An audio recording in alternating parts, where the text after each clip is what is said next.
Ассаламу алейкум достар, менің каналыма қош келдіңіздер. Магазин нанынан шаршаған болсаңыздар, мен сіздерге осылай үй жағдайында қалай дамды нан пісіру рецептімен бөлісемін. Видеоның соңына дейін көріңіздер. Бұл видеода екі түрлі нан жасап үйренеміз.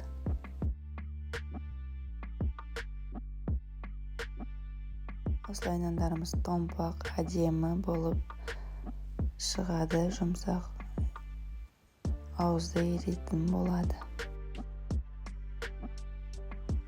Бұл үшін бізге ұн, сары май, дрож, тұз, су және сүт керек болады. Толық рецептісін граммен өлшеп, описанияға жазып қалдырамын. Алдымен дрожымызды суға жібітіп аламыз.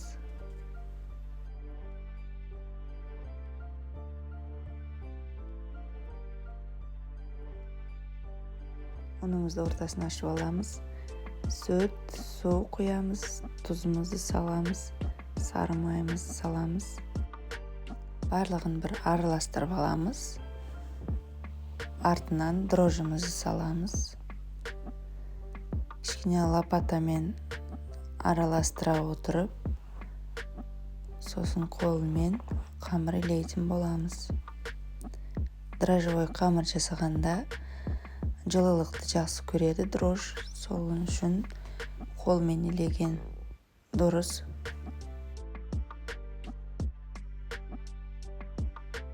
Қамырымызды көп жұмыс істеген жақсы, осылай қолға жабысатын болады. Жұмыс істеген сайын қамырымыз қолға жабыспайтын болады.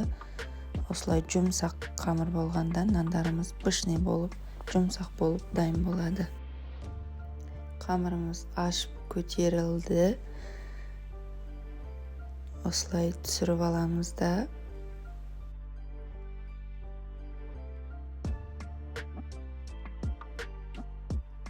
бөлектерге бөліп зуала жасаймыз. Мен 4 бөлекке бөлдім осы қамырдан. Менде 4 нан шығатын болады. Осылай 4 зуала жасаймыз.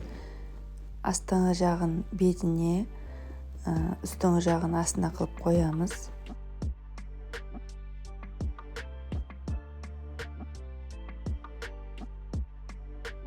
Бетін жауып, осылай 10 минут тындырып аламыз.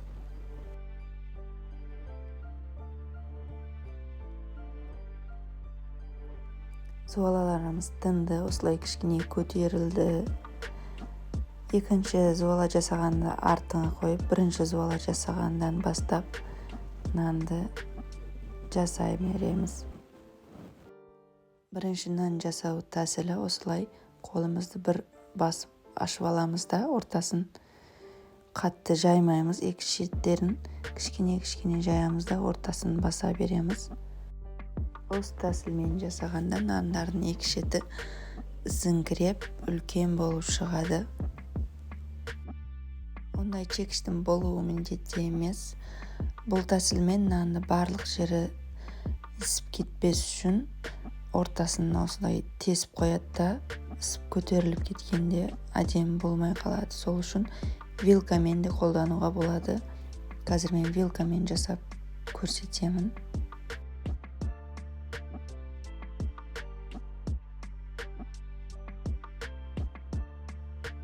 Дайындап алдық.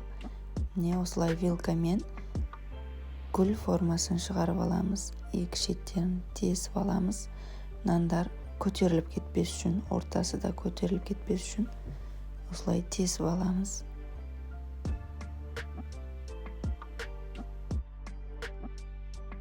Дайын.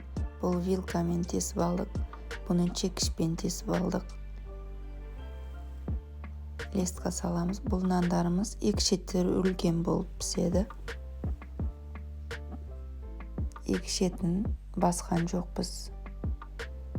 Бір жұмыртқаны шайып аламыз да нан бетіне сүртеміз. Арнама подписка жасап, колокольчикті басып қойыңыздар, келесі видеоды жіберіп алмас үшін.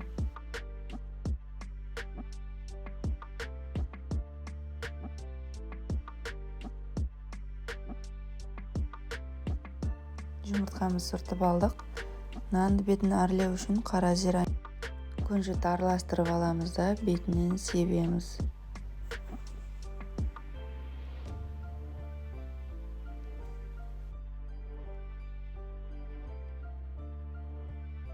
Осылай дайындап алдық. Духовкаға салып 35-40 минутта 200 градуста пісіріп аламыз.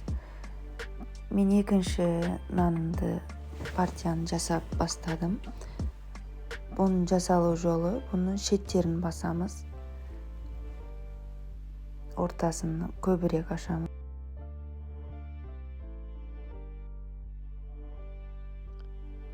Осылай тегішпен тесіп аламыз ортасын.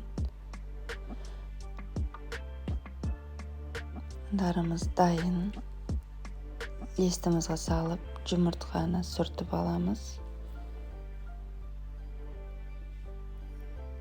Қара зирамен күнжітті себіп аламыз үстінен.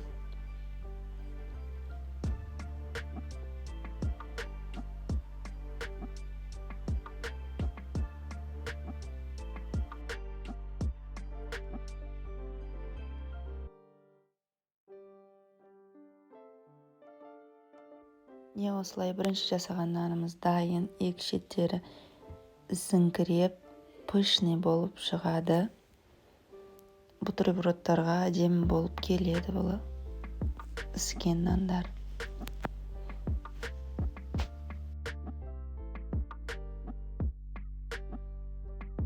Нанымызды құрамында сары май болған үшін листті майламаймыз. Өзін майымен нан жабыспайды листке. Оп-оңай шығады.